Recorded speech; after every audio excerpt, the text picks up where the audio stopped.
You can't go in there, sweetie. It's for invited guests only. The morning sun over Woodvale's small town square spilled its light across cobblestones and fallen leaves.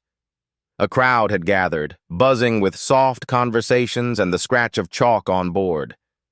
Crown University was hosting a public mathematics symposium, and today, for the first time in decades, one of the most famous unsolved problems was written on a blackboard at the center of the plaza: Goldbach's conjecture. Every even integer greater than 2 is the sum of two prime numbers. Professors, college students, retired engineers, and curious townsfolk stood elbow to elbow around the makeshift lecture area. Many brought notebooks, others recorded with phones, some simply looked on with polite confusion. 11 steps away from the crowd, on a cold patch of pavement just beside a rusted lamppost, stood a girl no taller than the chalkboard itself. Her name was Emily Carter. She was 11 years old. A bundle of daisies wrapped in wax paper rested in her thin arms. Her cheeks were pink from the wind, her shoes too worn for the season, and her hair was tucked carefully behind both ears so she could see better. Not a single face turned her way. All eyes were on the equations, and the men discussing them in fast, confident voices. Emily did not try to move closer. She knew she wasn't meant to be here, but her eyes, blue and unblinking, were locked onto the blackboard. She didn't understand the symbols in the usual way. No one had ever taught her about prime numbers or conjectures. Her grandmother, whom she lived with in a single-room apartment above a closed bakery, barely earned enough to keep the heater on. Emily spent most days selling flowers in the square. But something about those numbers drew her in. They reminded her of something. She inched closer. Just one step. Her shoes scraped gently against the concrete. No one noticed. A security guard, tall and kindly, finally turned to her and said with a nod, "You can't go in there, sweetie. It's for invited guests only." Emily stopped. She gave a small nod and stepped back. No protest, no tears. She turned to her usual corner and laid her bouquet down on the curb. It was the same spot she always chose. From here, she could still see the board, though the words were fuzzy. But it was not the words she was watching. She was watching the spaces between the numbers. The distances. The shapes they made. She squinted. In her mind, she saw petals. She didn't know why. A circle, then another, then a pattern that spiraled like the seed heads of a sunflower. Emily tilted her head. She could almost feel the numbers humming, like bees in springtime. The wind lifted the edge of her coat. Her fingers were stiff, but she pulled a scrap of florist paper from her bag and began to draw. Not numbers, not formulas, just shapes, lines, dots, pairs, even numbers, and prime ones. She didn't know they were called that, only that they felt right when paired together. Later that night, she sat with her grandmother by the window, their apartment dimly lit by a single lamp. The old woman squinted at the papers Emily had drawn and smiled. "You're drawing flowers again," she said. Emily shook her head slowly.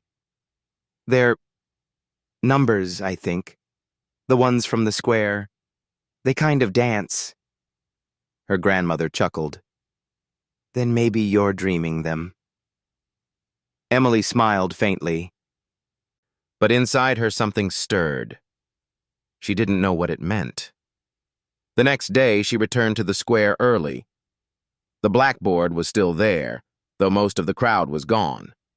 Only a few graduate students lingered, including a tall young man named Owen Reyes. He was kind-eyed, curious, and tired from a night of calculations.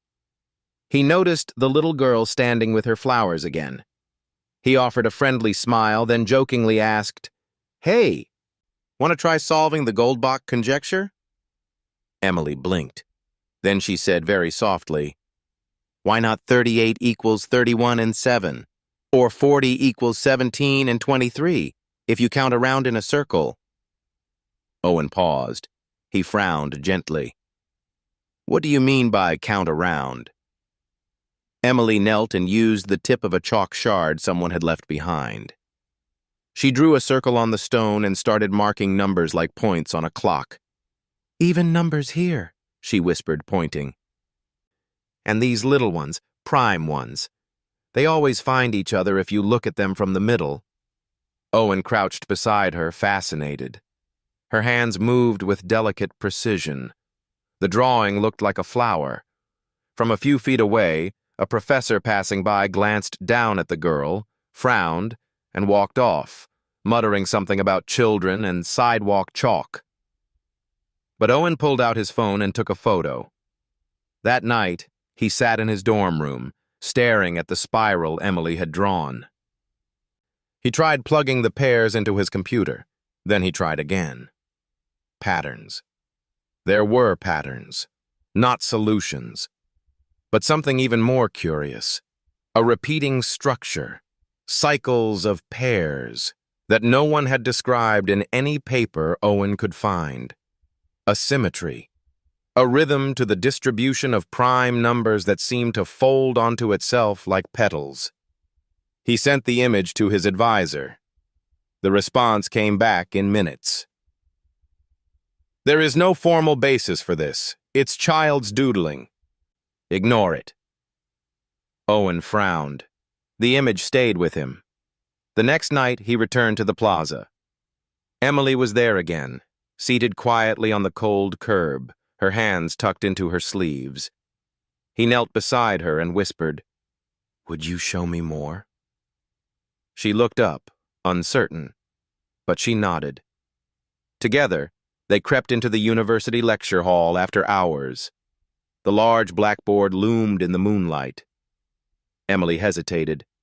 Owen handed her the chalk. She began to draw. Spirals, circles. Even numbers on the outer ring, prime pairs reaching across the gaps. At 2 a.m., as Emily finished a wide curve of 36 paired numbers, the lights snapped on. A voice thundered from the doorway. "What is this? What are you doing in here?" It was the same professor who had dismissed her drawings. Emily stepped back, chalk still in hand. Owen moved between them. "She's not harming anything," Owen said quietly. The professor strode forward and in a single swipe, erased the board. Chalk dust fell like snow. "She doesn't belong here." Emily bowed her head. She whispered, "I'm sorry." But what none of them noticed was that the lecture hall had security cameras, and the entire sequence, every spiral, every number, every flower-shaped symmetry, had been recorded.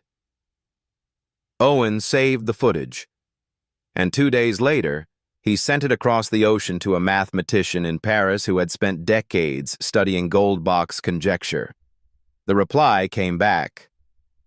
"We must look at this more closely. There appears to be a visual model describing prime distribution in a new dimensional mapping. Where did it come from?" Owen replied, "From a girl, 11 years old. She sells flowers outside our university." But when he returned to the square, Emily was gone. The apartment above the bakery was empty. A landlord said something about unpaid rent. They had left in the night. Owen stood in the cold wind, staring at the empty curb. All that remained was a single crumpled paper, a spiral, a flower, and 2 numbers at the center, 38E, 31 plus 7. The pattern was just beginning. That night, the wind scraped against the window panes of the apartment above the closed bakery. Inside, the heater coughed to life for a few short minutes before giving up again. Emily sat cross-legged on the floor, scraps of florist paper spread out before her like puzzle pieces. Her grandmother dozed in the worn armchair beside the lamp, unaware of the quiet miracle unfolding a few feet away. Emily's fingers moved gently, rearranging torn sheets.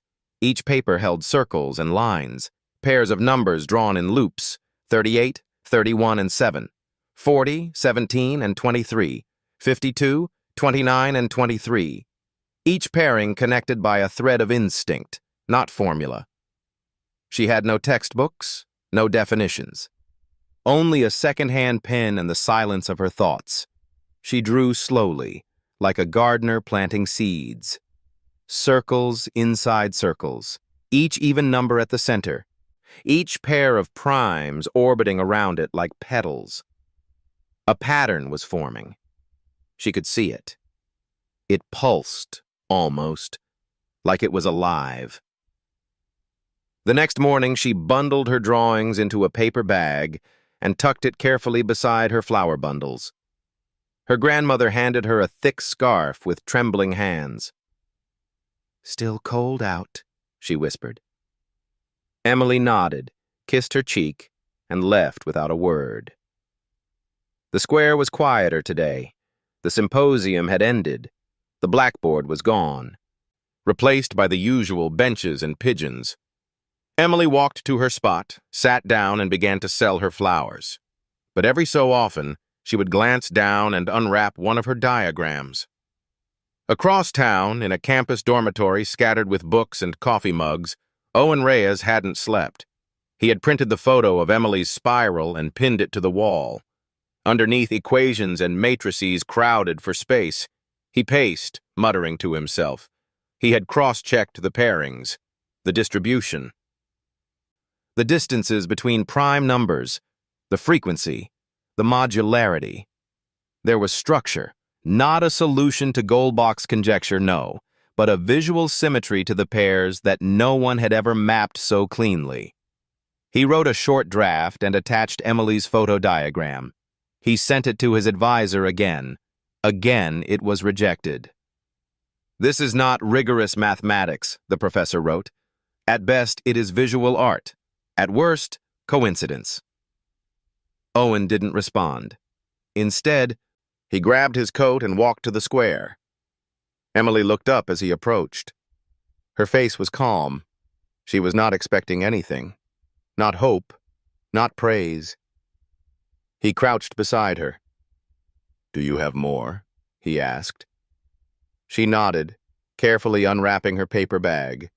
She handed him 5 sheets, each filled with arcs and rings and dotted numbers. Owen stared, stunned. Each one was more complex than the last. He spread them out on the pavement between them. Emily leaned over the first one and said, softly, "See, 32. It's 16 and 16. But those aren't primes, so it can't be." She pointed to another. "So 32 has to be 13 and 19. They're farther apart, but they still fit the same shape." Owen blinked. "You're visualizing prime gaps as distances?" She nodded again. "They look like petal gaps. The farther they are, the longer the petal." Owen sat back. He had never heard anyone describe prime distances like that. Certainly not an 11-year-old girl who sold daisies for coins. Later that evening, back in his dorm, he scanned her drawings into his computer and ran them through a simulation. He added layers, measured angles, plotted frequencies. The pattern held. He started writing. This time not as a paper to submit, but as a letter to someone who might actually listen. He emailed it to a retired mathematician at the International Institute of Mathematics in France, a man who had devoted 30 years to prime theory. He wrote only one line. "Please look at the attached visual model of prime symmetry. It was created by a child." Then he waited. 3 days passed. No reply. On the 4th morning, an email arrived. The message was short. "We are very interested. Can you provide more diagrams? This approach may model prime density across modular space in a way we have never tested." Owen nearly dropped his coffee. He printed the email and raced to the square. But Emily wasn't there. Her usual curb was empty. The lamppost where she leaned, the stone where she spread her petals. Gone.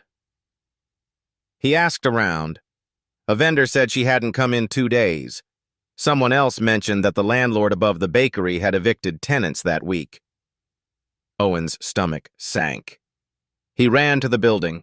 The apartment door was open, the inside bare. No drawings, no Emily. He stood alone in the doorway, listening to the hum of city sounds outside. For the first time in days, there was no pattern, only absence.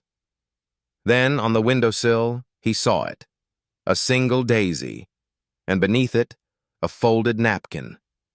He opened it. Inside was one final spiral, more intricate than any before. It mapped even numbers from 4 to 100. Each pair arced across a flower-like pattern. Some petals were short, some reached the edges of the page, and at the very bottom, in her small, uneven handwriting, it said, "Petals always find their center." Owen sat down slowly on the apartment floor. He held the diagram like it was a piece of music. Then he stood. There was work to do. It was almost midnight when Owen slipped into the lecture hall. The motion sensor lights flickered on one by one, illuminating the long rows of empty seats and the vast blackboard at the front. The chalk trays were full of dust. The room still held the faint scent of last week's symposium, coffee, paper, and old ideas. He had no plan, just instinct. A need to preserve something fragile before the world washed it away. In his backpack were 5 copies of Emily's diagrams, carefully laminated in clear sleeves. He pulled out the largest and held it up to the board, comparing. Then he picked up a piece of chalk. Slowly, carefully, he began to replicate her spiral, each even number marked on the outer ring, each prime pair traced like veins through a petal. 38, 31 plus 7, 40, 17 plus 23. He added concentric circles, just as she had done, to represent growing intervals. Hours passed. By 2:13 a.m., the entire board was filled. It was not chaos. It was not noise. It was a garden. He stepped back and stared. The symmetry was undeniable. Not only beautiful, it was disciplined. It had rhythm, proportion, and above all, intuition. This was not random art. It was emergent logic. And then, a voice echoed through the silence. "What is this?" Owen turned. Startled. Standing at the doorway was Professor Linwood, head of the mathematics department. The older man stepped into the room, his shoes clicking on the tile floor. He approached the board, eyes narrowing. "You drew this?" Owen hesitated. "No, sir. A student did. Well, not a student, a child. Emily. She sells flowers in the plaza." Linwood squinted at the petals. "You're telling me a street vendor created this?" "She's not just a vendor. She sees numbers in a way I've never encountered before. These aren't just pretty drawings, sir. The pattern repeats across modular cycles. The prime gaps form geometries, shapes with actual predictive rhythm." Linwood frowned. "And you brought her in here? At this hour?" "She's gone. Evicted. I don't know where. This is all that's left." There was a long silence. Then, without warning, Linwood walked to the board and picked up the eraser. "Wait! Stop!" But it was too late. In 2 sweeping arcs, the central spiral vanished beneath a cloud of white. "This is not peer-reviewed work," Linwood said coldly. "And it certainly doesn't belong in this institution's lecture hall."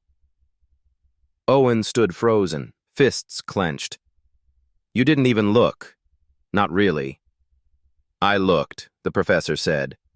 "I saw a distraction from real mathematics." You want to save this child? Give her a coat, not a chalkboard. He dropped the eraser into the tray and turned away. Owen stood in the silence, staring at the erased surface. The air still shimmered with chalk dust. Something in his chest cracked. But then he remembered. The cameras. The university had installed them after last year's incident with the missing projector. Every lecture was recorded, every night session logged. He ran. By morning, he was in the IT office, demanding the security footage from room B32 between midnight and 3 a.m. It took 2 hours and a call from the student dean, but eventually, a technician slid a USB drive across the desk. Owen raced back to his room. He played the footage.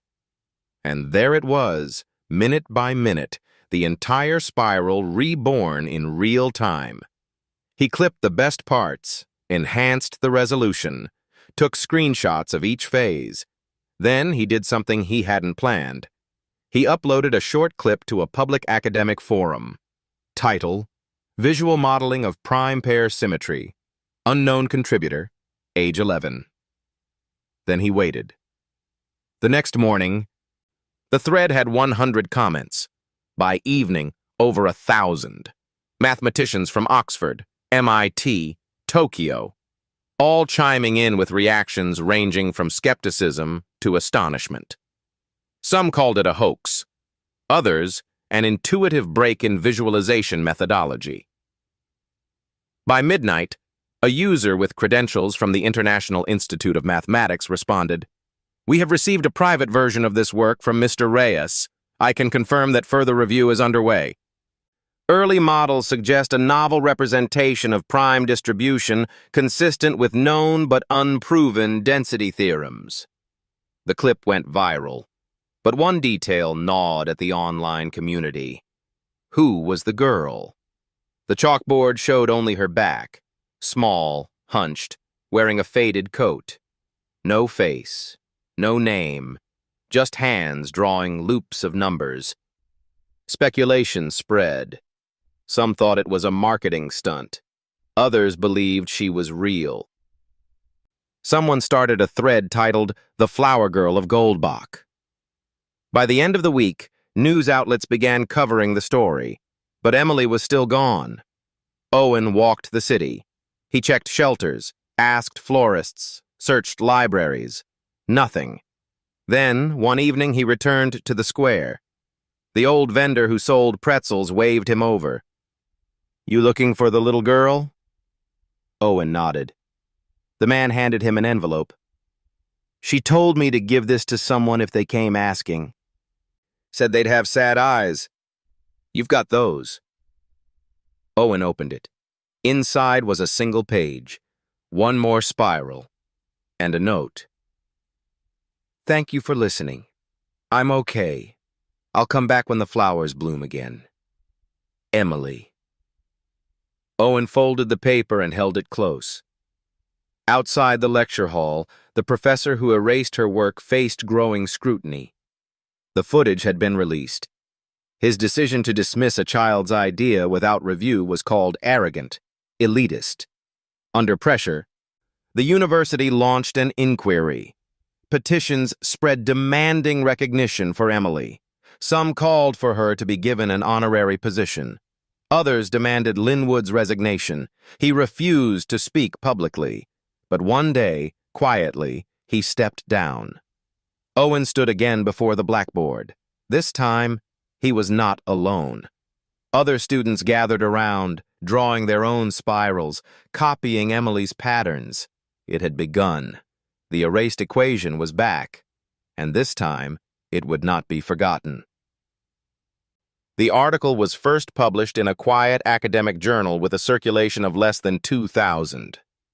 It had no dramatic title, just a modest headline: "Symmetry of Prime Distribution in Spiral Modular Systems, an Unknown Contribution." The paper was elegant. It included 3 diagrams extracted from the security footage, annotated with mathematical commentary provided by Owen.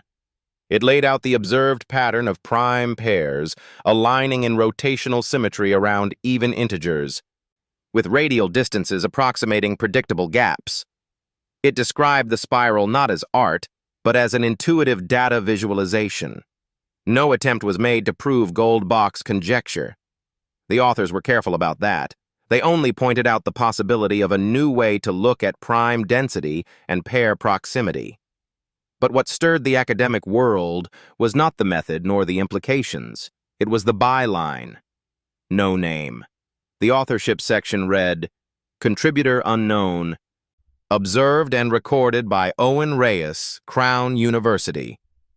Within 48 hours, the article was picked up by a group blog called Math Without Walls. From there, it was reposted to forums, academic newsletters, and soon, mainstream media. The response was electric. People wanted to know, who was the child? Where had she learned these patterns? How could someone without access to formal training draw such deeply consistent models? A debate erupted. Some scholars insisted it was coincidence, clever but unintentional. Others argued it reflected a rare kind of mathematical intuition that existed outside traditional language and education. By the end of the week, Crown University received over 300 emails. Some were inquiries. Others were offers. Research institutions wanting to sponsor the unknown child, documentary teams requesting interviews, even philanthropists offering scholarships. And still, Emily had not returned. Owen sat in the back corner of the university library, his laptop open but untouched. The spiral from Emily's napkin had become his screensaver. Every few minutes he glanced at it as though it might suddenly change, grow, reveal a new layer. The dean of faculty called him in. "Owen, you've done something remarkable." "I didn't do anything, I just didn't erase it." The dean smiled. "That's more than most. We can't keep calling her the unknown contributor. She has a name." "Yes," the dean said, adjusting his glasses. "But we also don't know if she wants to be found. She left, didn't she? Maybe this is how she wants it." Owen looked down. He had no answer. 2 days later, a brown envelope arrived at the mathematics department. No return address. Inside were 6 new diagrams, folded neatly. On the back of each was a child's handwriting. "Petals always find their center. No signature, no message." But Owen knew. The spirals were more advanced. They extended the logic. Instead of even numbers in a linear sequence, they now followed a curve, a Fibonacci-like adjustment. The prime pairs not only balanced across the center, but now showed secondary petals, branches, suggesting cluster zones. Owen called the dean. They convened a small team, 5 graduate students, 2 visiting professors, and a retired number theorist named Dr. Malik.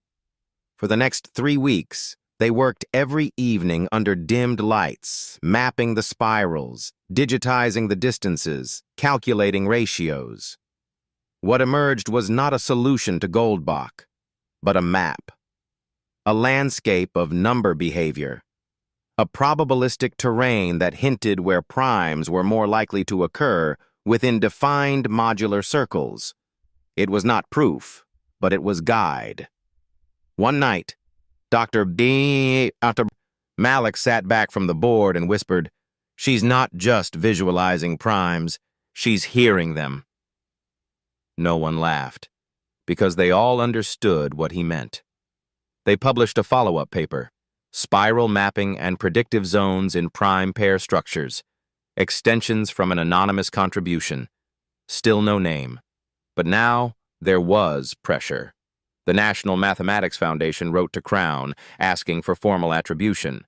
The institute in France reached out again, offering to fly in the child genius if she could be located. Even the Department of Education sent inquiries about gifted programs, and still no one could find her. Until one spring morning, when the square was full of new blooms, Emily returned. She didn't say a word. She simply walked to her usual corner, placed a fresh bundle of daisies on the stone, and sat down. Owen, arriving late to class, saw her from across the street and froze. She looked older, not by age, but by silence. He crossed the street slowly. She looked up and smiled faintly. "You came back," he said. She nodded. "I said I would, when the flowers bloom again." He sat beside her. "People have been looking for you. You're everywhere now. News, journals.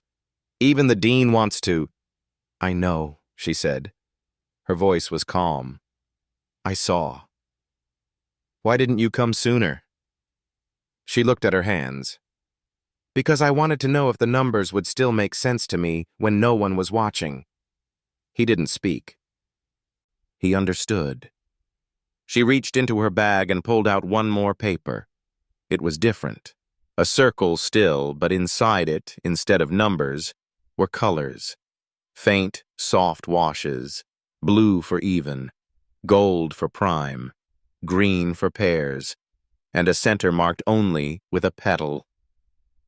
"It's not math anymore," she said. "It's just a feeling." Owen smiled.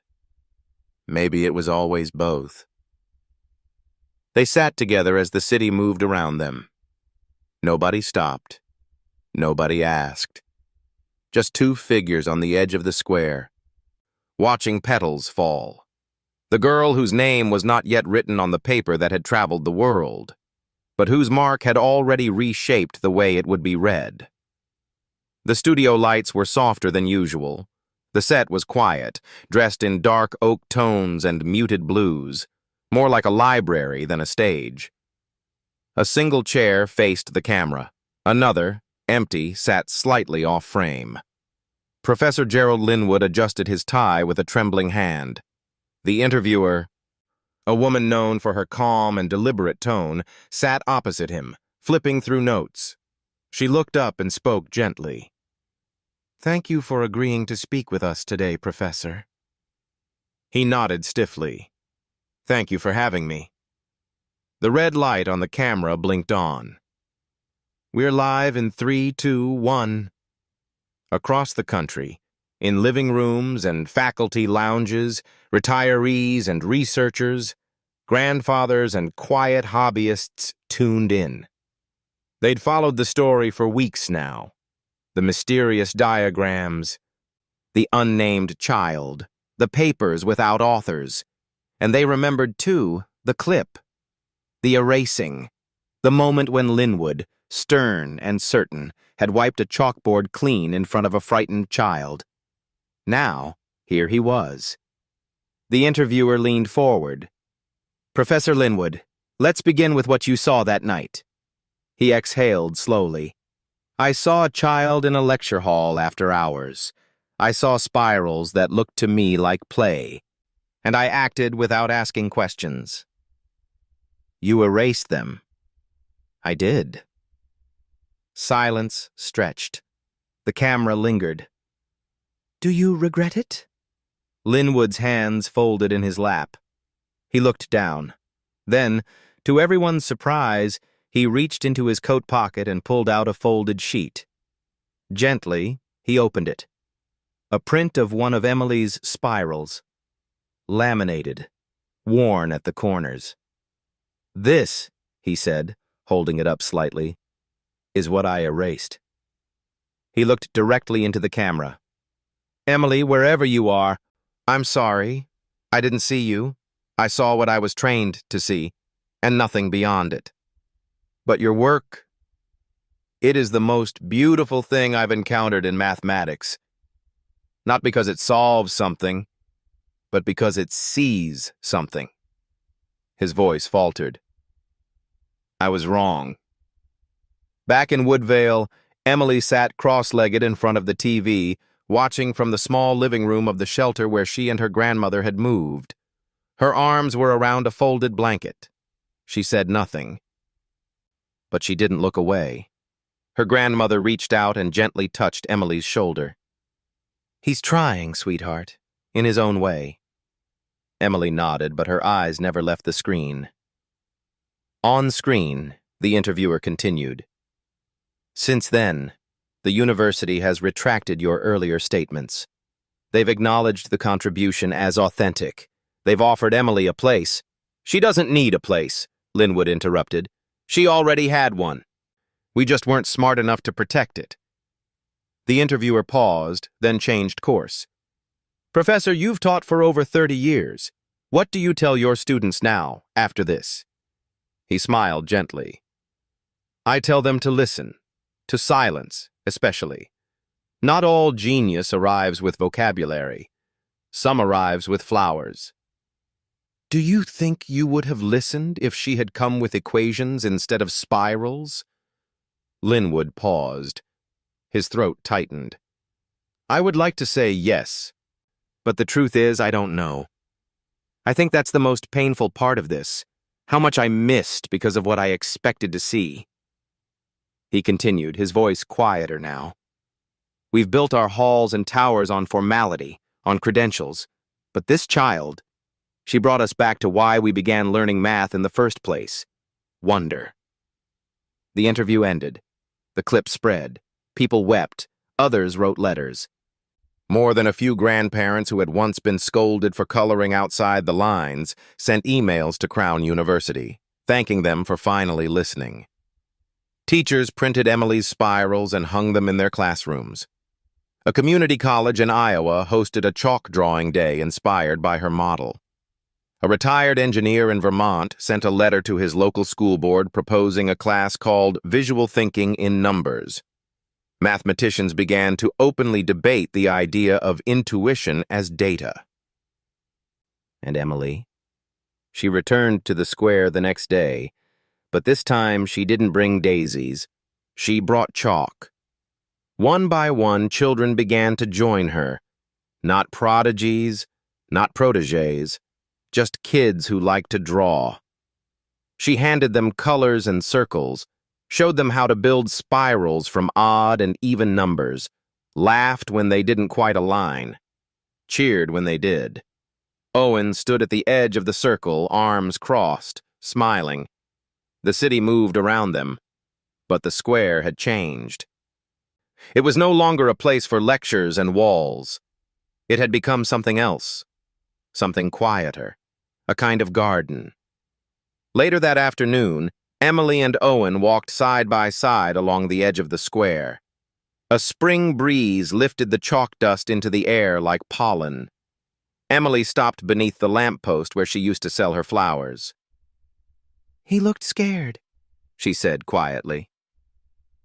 Linwood? She nodded. Not like angry scared, just small. Owen looked up at the gray sky. Maybe he was. Maybe he still is. Do you think he meant it? The apology? I think, Owen said, he meant everything he said, and probably a few things he didn't know how to say yet. Emily was quiet a moment. Then she smiled. I hope he draws something. That evening, Crown University updated the official record of the now famous paper. For the first time, it included a name. Author, Emily Carter.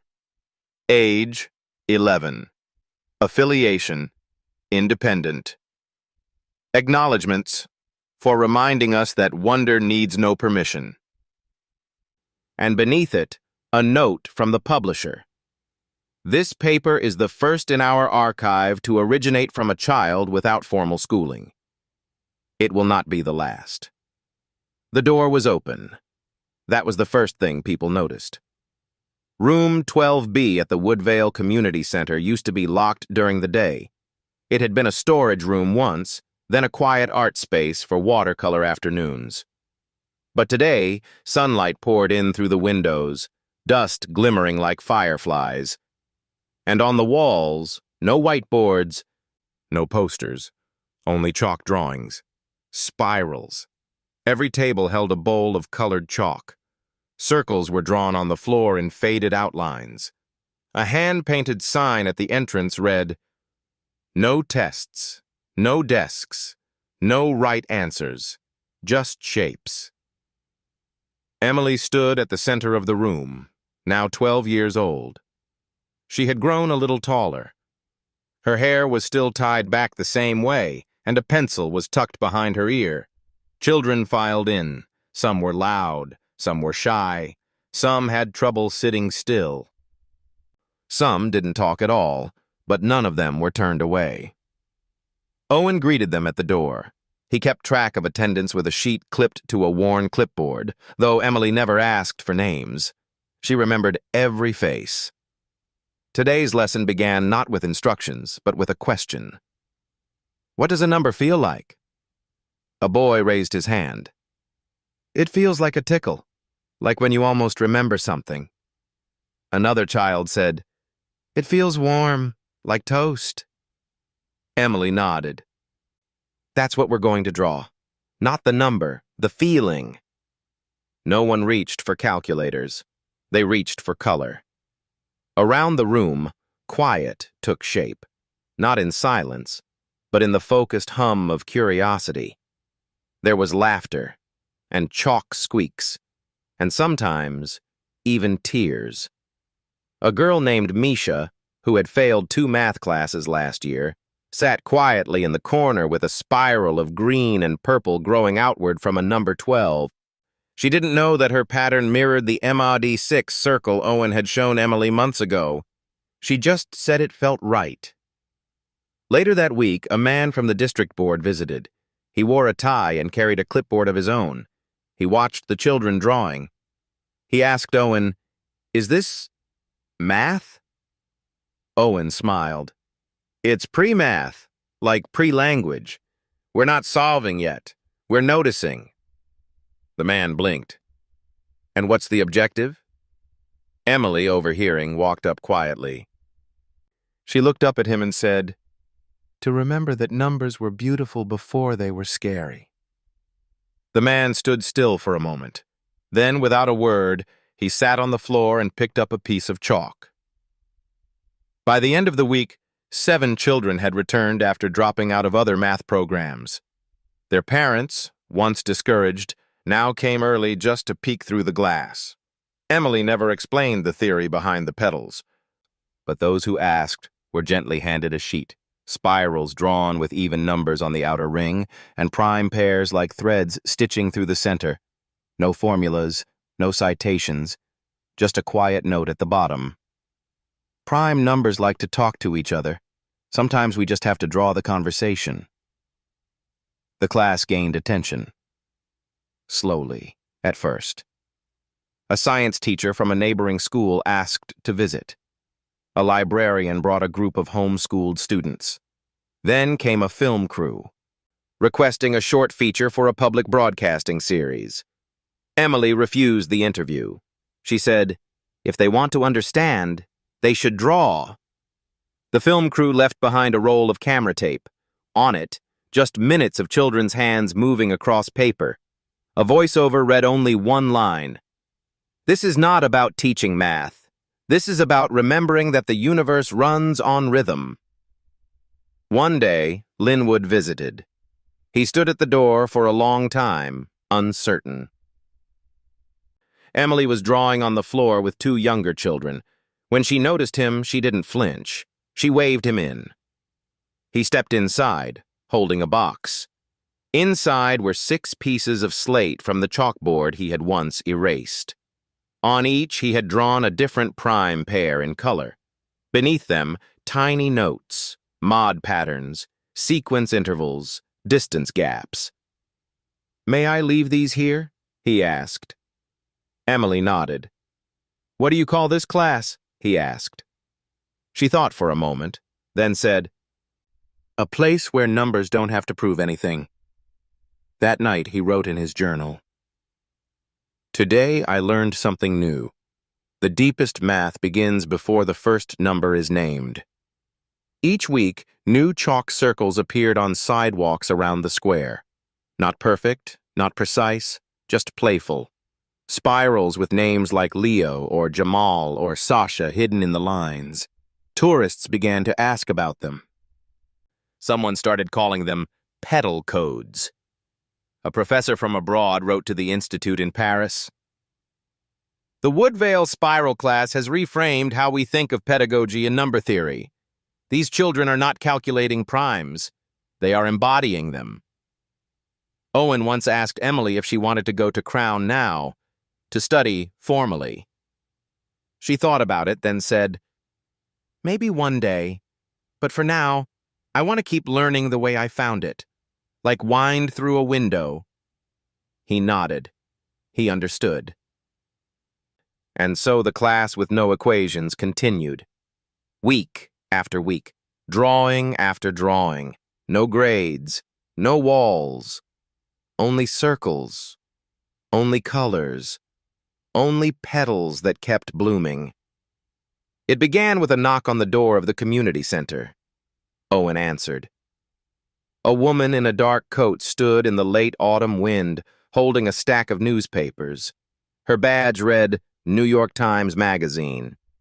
Her breath clouded in the cold. "I'm not here for a story," she said. "I'm here because my daughter couldn't do math until she saw your chalk spirals online. She's been drawing every morning since. We just wanted to say thank you." She handed him the stack. The top paper had Emily's spiral across the cover. Not a photo. A redrawn version, lines curling outward in soft blue ink, like a flower opening. And above it, in bold, elegant type, "The Girl Who Made Numbers Bloom." Below, by Owen Reyes, contributor. Owen blinked. "I didn't write this," he said. The woman smiled. "Check the byline on page 2. He opened it with trembling fingers. Written by Emily Carter, age 12. It wasn't an article. It was a letter. To anyone who ever felt like numbers were too loud. To anyone who sat in the back of class and hoped they wouldn't be called on. To anyone who tried to draw their answers instead of say them. She wrote, "I used to think smart meant fast, but maybe smart just means quiet long enough to see something others missed. I don't know if I'm right, but the spirals make me feel calm, and maybe that's worth something too." The article spread. Senior citizens who had failed math decades ago wrote letters to Emily's school district asking to audit her class. A university in Oregon designed a course called The Carter Method, Preconceptual Reasoning Through Visual Forms. Children from as far as Iceland mailed hand-drawn spirals to the Woodvale post office. But what mattered most to Emily wasn't the magazine. It was the envelope that came 2 days later, handwritten, from France. The logo of the International Institute of Mathematics pressed into the seal. She opened it sitting under the old tree near the community center, where she often took breaks between classes. Owen sat beside her. Her grandmother brought them tea in 2 thermoses. Inside the envelope was a letter, neatly written, translated into English. Dear Emily, your visual mapping of prime pair densities has influenced a new direction in our study of modular distribution. We believe your intuition contains patterns that can inform algorithms currently in development for predictive prime modeling.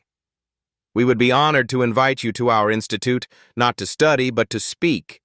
You need not prepare equations. Only bring what you see. Signed, Dr. Alain Duval, Institut des Mathématiques. Owen looked over her shoulder, his eyes wide. Emily, that's... But she wasn't reading anymore. She was already drawing on the back of the page. A new spiral. A triple-petaled form. 3 centers, not 1. 3 voices. Maybe numbers don't always want to agree, she said quietly. Maybe they just want to be in the same space. Her grandmother smiled. Like people. The following month, Emily flew for the first time. She didn't speak much on stage in Paris. She stood in a sunlit room with mathematicians in neat rows and simply drew. Circles, colors, paired primes stretched like threads. When she finished, the room was quiet. One professor in the back stood and asked, "Is this your solution to Goldbach's conjecture?" She shook her head. "It's just how it breathes to me." Afterward, an elderly mathematician came to her with a shaking hand and whispered, "I've dreamed of something like this since I was a child. I forgot how much I used to feel it." Back in Woodvale, life resumed. Her class still met twice a week. The spirals still formed on sidewalks. The pedal codes became part of the town's identity. But now, when visitors came, they found something new. A bronze plaque beneath the old tree where Emily used to draw. It read, "Emily Carter, the girl who listened to numbers born. Woodvale, age 11. Taught everyone." Her spiral model of prime pairing did not solve a conjecture. It did something rarer. It made people wonder again. One cold morning, a man in a wool coat and glasses knelt beside the plaque. Professor Linwood. He carried no notebook, no lecture plan, just a daisy wrapped in wax paper. He laid it gently at the foot of the tree, then stood and walked toward the open door of room 12B, where children were already chalking new spirals onto the floor. Emily was there, drawing. She looked up and smiled. "Welcome back," she said. He nodded. "I brought my own chalk this time." They called it a lecture, but there were no notes, no podium, and no blackboard. Instead, the auditorium at Crown University had been transformed. Rows of chairs were arranged in a half-circle around a wide canvas sheet that stretched across the entire stage floor. Buckets of chalk in every color imaginable sat in the corners. There were no laptops, no equations projected onto screens, only the hum of quiet anticipation. It had been a year since Emily's first spiral reached the academic world. Today, she had been invited not just to speak, but to teach. No one knew exactly what to expect. The audience was a mix of mathematicians, artists, teachers, and children. Some wore tweed jackets. Others wore sneakers. A few older professors carried notepads out of habit, though none of them would write a single formula that day. Emily stepped out onto the stage. She didn't speak at first. She was wearing her familiar wool sweater, sleeves pushed up to her elbows, and her hair tied back. A small satchel hung from her shoulder. From it, she pulled out a stick of chalk. Then she knelt. The room fell into a stillness that felt almost holy. She drew one circle, then another. She marked 4 points on the edge of each, pairing them with thin arcs. She moved slowly, thoughtfully, as if each gesture had weight. Behind her, a camera projected her drawing onto the screen above. What they saw was not a diagram, but a dance. After several minutes, she stood, still silent. She turned to the audience. "This is 42. A few people blinked. A few nodded slowly. She pointed to 2 arcs. 19 and 23, they're primes. She moved her hand to the next. 5 and 37, another pair.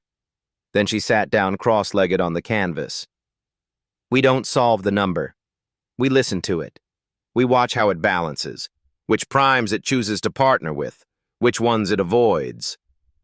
Owen, sitting in the second row, exhaled deeply. He hadn't known what she would do. And it didn't matter. The room was listening. Emily continued. "Some numbers whisper, others echo. Some have too many choices, and some are very lonely. I don't try to fix them. I just give them space to speak." From the back of the room, a young girl stood and raised her hand. "Can I draw one too?" Emily smiled. "Yes. Bring your chalk." The girl ran forward.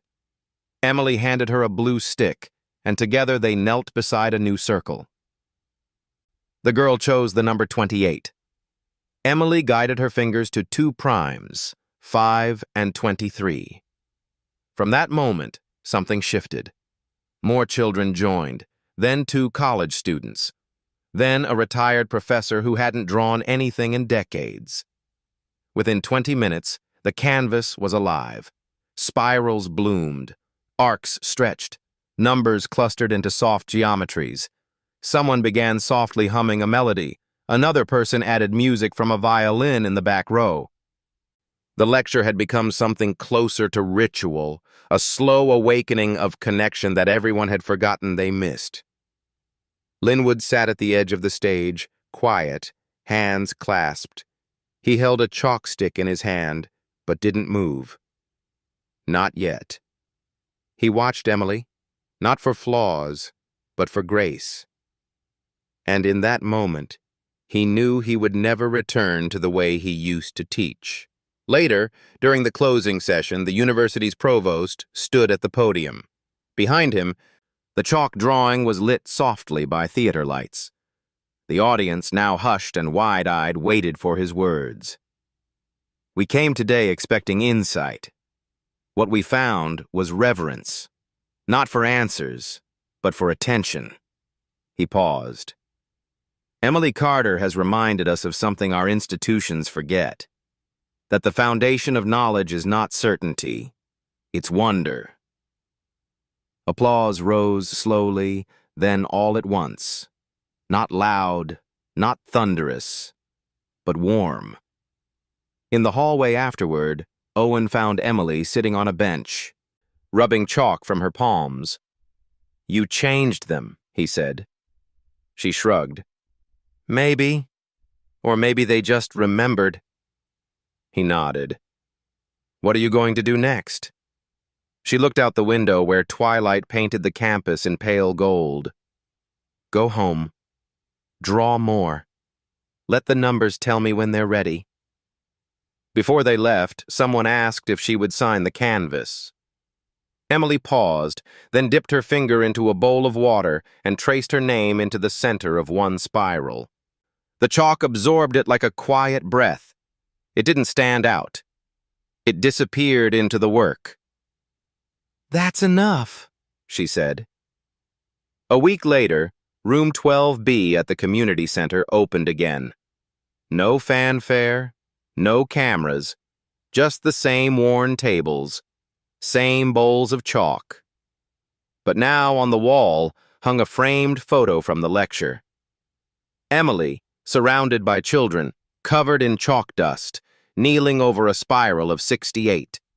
Beneath it, a hand-painted caption, "The lecture without a blackboard," where math remembered it had a heart.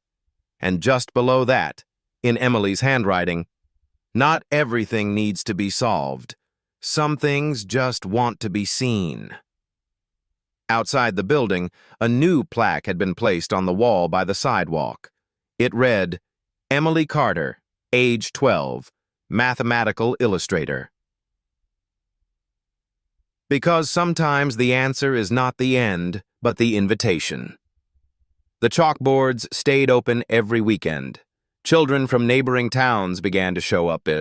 Evenings glowed with quiet voices and soft drawings. The old janitor who used to lock up at 5 now stayed until sunset just to listen. Emily still didn't speak much. She didn't need to. Her spirals spoke for her, for the numbers, for the people who had once believed they weren't good at math. The lecture never really ended. It just became the way people started seeing again. It was late fall when Emily returned to the place where it all began, the square in Woodvale, where she once sold daisies on cold mornings, quietly studying chalkboard equations from behind a lamppost. The trees had thinned, and the light was softer now, golden in the afternoon, brushing gently across the cobblestones. She wore her old coat, not out of necessity, but out of memory. The square looked smaller than she remembered, but she was taller now, and she was not alone. Behind her trailed a dozen children, arms full of chalk and paper, some laughing, some quiet, but all ready.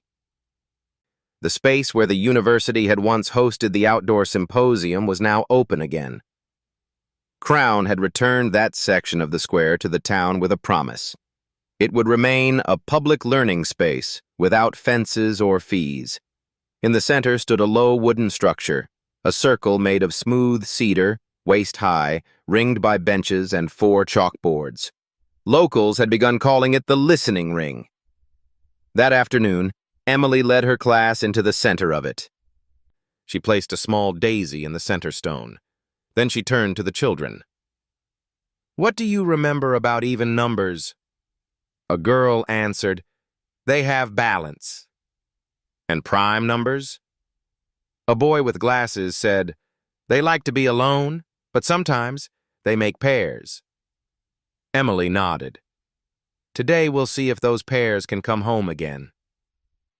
One by one, they took their seats. She knelt by the board and drew a circle. Soft, wide, patient. She numbered it slowly. 4, 6, 8, 10, up to 100. And then the pairs began to appear, 17 and 23, 31 and 37, 11 and 89. Each child had a turn, tracing arcs between the primes that added up to each even number. The circle filled with threads, some delicate, some bold, some overlapping like a woven tapestry. Passers-by stopped. Elderly couples paused with their shopping bags. Teenagers leaned against lampposts. A man with a cello unpacked his case nearby and began to play. It was not a performance. It was a return. Owen stood nearby, notebook in hand, but he wasn't writing, just watching. He looked up and noticed someone unexpected. Linwood, hands in pockets, standing just beyond the ring. Owen nodded to him. Linwood nodded back. Then, after a moment, the older man stepped forward. Emily saw him, and her face remained still, but her hand motioned toward the chalk. Linwood picked up a green stick. He stared at the board for a long time. Then, without speaking, he drew a line between 59 and 41. It was a perfect arc. Clean. True. The children watched in silence. Then one of them clapped. The rest followed. Linwood stepped back and whispered to Emily, "I never knew it could feel like this." She looked at him gently. "It always did. We just didn't always let it." They continued drawing. As the sun began to set, the spirals grew fainter, the chalk softer. And yet the circle remained, their woven web of invisible rules and radiant curiosity. That night, the town council voted unanimously to declare the listening ring a protected space. They named it Carter Circle. The next morning, a journalist arrived from a Boston newspaper. She expected to interview Emily for a feature story, but Emily declined. Instead, she gave her a cup of warm cider and said, "Draw something with us. Then maybe you'll know what to write." The article, published a week later, was titled, "The Child Who Turned Math into a Place." In it, the journalist wrote, "Emily Carter has not solved the great mysteries of number theory. What she's done is rarer. She's made them safe to wonder about again. In a time of testing, she returned us to noticing." Elsewhere, former students of Linwood began writing about his transformation. He no longer lectured from a raised platform. Instead, he taught in a circle, sometimes barefoot, often outside. In one of his classes, a student asked, "Are we still doing mathematics?" He smiled. "Only if we're listening." Weeks later, on the first snowy day of December, Emily sat alone in the circle after class. The boards were blank now, wiped clean by the evening wind. She held a piece of chalk but didn't draw. Instead, she closed her eyes. She could hear them. The numbers. Whispering. Not answers, but invitations. A slow breath of rhythm. 38 equals 31 plus 7. 60 equals 17 plus 43. And beyond the equations, she heard something deeper, the hum of wonder returning home. She stood and left the chalk behind. There was nothing more to teach today. The circle had learned to listen. It was spring again in Woodvale. The frost had melted from the rooftops, and a thin mist hovered in the early morning light, wrapping the town in a soft hush. In the garden behind the community center, a row of tulips pushed their way through the earth, blooming alongside the first crocuses.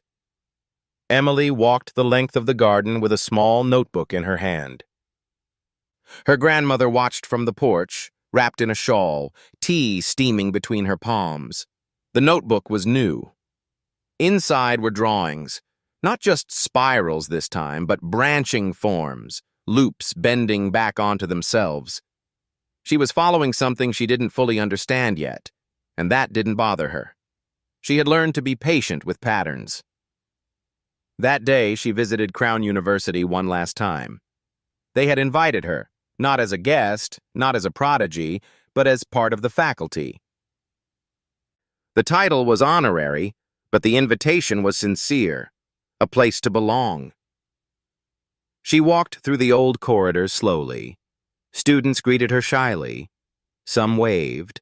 Others paused to ask if she might look at their ideas. She always answered the same way. Draw it first, then we'll see. The old lecture hall where her spiral had been erased was different now. No podium. The board had been lowered so children could reach it. The floors were always dusty with chalk. Linwood was there when she entered. He stood by the window watching cherry blossoms fall. "I heard you're leaving," he said. "Not far," Emily replied. "Just somewhere new." "Somewhere with numbers?" "Somewhere with questions." He nodded. Then he handed her a small box. Inside, a piece of slate, cracked at one corner. She recognized it immediately. It was from the board he had once erased. But now, something was drawn on it. Her original spiral, recreated carefully by his hand. She smiled. "Thank you." That afternoon, Emily returned to Carter Circle. Children were already gathered. They didn't ask what they'd do today. They never did. She stood in the center, looked at the empty boards, and whispered, "Today, we draw the last spiral." Gasps, laughter, a few groans of protest. "Don't worry," she said, smiling. "It's not the last forever, just the last for now, the spiral that lets the others begin."